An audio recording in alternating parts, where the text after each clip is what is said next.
Hello, Kedipeta రుచులకి స్వాగతం సుస్వాగతం. ఇప్పుడు నేను చేయబోయేది పకోడీ పులుసు అండి. ముందుగా స్టవ్ వెలిగించి పెనం పెట్టుకొని దాంట్లో కొద్దిగా ఆయిల్ వేద్దాం. ఆయిల్ బాగా వేడెక్కిన తర్వాత ఉల్లిపాయలు పచ్చిమిరపకాయలు వేసుకొని వేపుకోవాలి.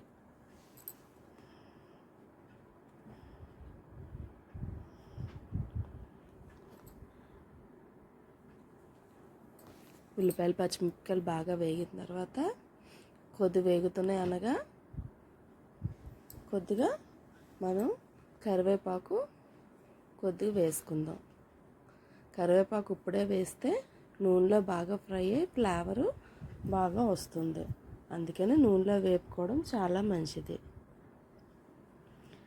తర్వాత కొద్దిగా సాల్ట్ వేసుకుందాం.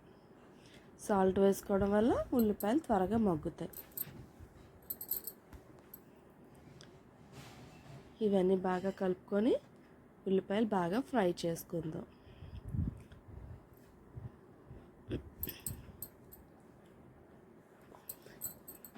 ఉల్లిపాయలు బాగా ఫ్రై అయిన తర్వాత ఇప్పుడు టమాటాలు వేసుకుందాం. టమాటాలు కొద్దిగా మగ్గనిద్దాం. అంటే మీడియం ఫ్లేమ్లో పెట్టుకొని కొద్దిగా అలా వేగనిస్తే కొద్దిగా మగ్గుతాయి. చూసారు కదా, అలాగా కొద్దిగా నెమ్మదిగా నొక్కితే బాగా మెత్తబడిపోతాయి.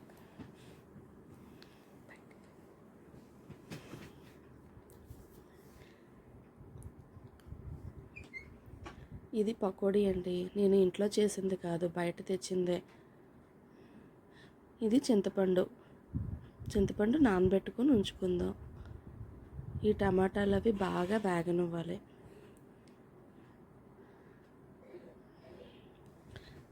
టమాటాలు బాగా వేగిన తర్వాత సిమ్లో పెట్టుకుందాం. సిమ్లో పెట్టుకొని ఇప్పుడు కారం వేసుకుందాం. కారం వేసే ముందు ఎప్పుడు స్టవ్ని సిమ్లో పెట్టుకోవాలి. ఎందుకంటే కారం మాడిపోయింది అనుకోండి, దానివల్ల కూర రుచే మారిపోతుంది. చూసారు కదా, నేను 3½ స్పూన్లు కారం వేసుకున్నాను. బేసిక్గా మా ఇంట్లో కారం ఎక్కువే తింటారండి. మీరు మీ కారం ఎంత తినగలరో దాన్ని బట్టి చూసుకొని వేసుకోండి. పక్కన అన్నం పెట్టానండి. వేడివేడి అన్నం, పకోడీ పులుసు చాలా బాగుంటుంది. ఇప్పుడు చింతపండు పులుసు వేసుకుందాం. పకోడీ పులుసుకు ఎప్పుడు చింతపండు పులుసు పలచగా ఉండాలండి, చిక్కగా వేసుకోకూడదు. ఎందుకంటే పకోడీ పులుసుని లాగేస్తుంది. అది పీల్చడం వల్ల పులుసు చిక్కగా అయిపోతుంది.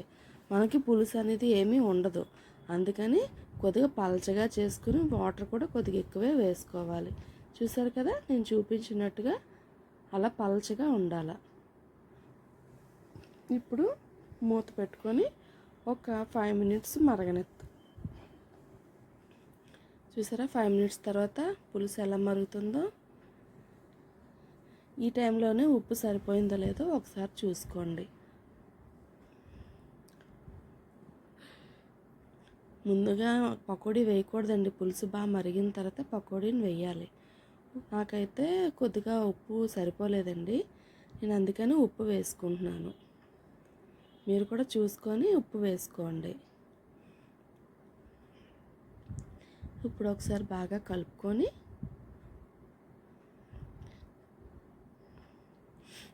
ఇప్పుడు ఇందులో పకోడీని వేసుకుందాం అండి.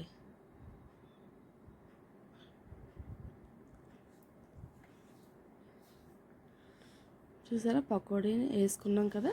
ఇప్పుడు దీంట్లోనే కొద్దిగా మనం ఇప్పుడు పకోడీ వేసుకొని కలుపుకున్న తర్వాత కొద్దిగా కొత్తిమీర కూడా వేసుకుందాం అండి.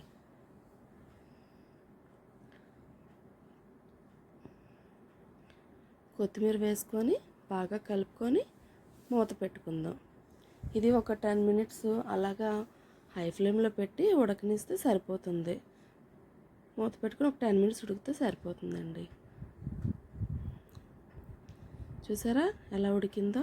ఇంతేనండి, పకోడీ పులుసు అయిపోయినట్టే. మీరు నా వీడియోలు చూస్తున్నట్టయితే లైక్ చేయండి, షేర్ చేయండి, సబ్స్క్రైబ్ చేయండి. అలాగే కామెంట్స్ పెట్టడం మర్చిపోకండి. మీరు పెట్టే కామెంట్స్ వల్ల నేను వంట ఎంత బాగా చేశానా అన్నది నాకు తెలియాలి కదండి.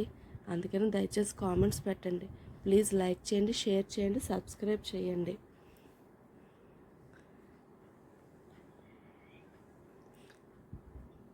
ఇంతేనండి పకోడీ పులుసు. ఓకేనా ఫ్రెండ్స్? చూసారా, పక్కన అన్నం కూడా రెడీ అయిపోయింది. వేడివేడి పులుసు, వేడివేడి అన్నం చాలా బాగుంటుందండి. ఈ మాకు వర్షం పడుతుంది, అందుకనేసి పకోడీ పులుసు పెట్టమన్నారు. చూసారా ఎంత బాగుందో కలరు. టేస్ట్ కూడా అంతే బాగుంటుందండి. వేడివేడిగా తింటే చాలా బాగుంటుంది.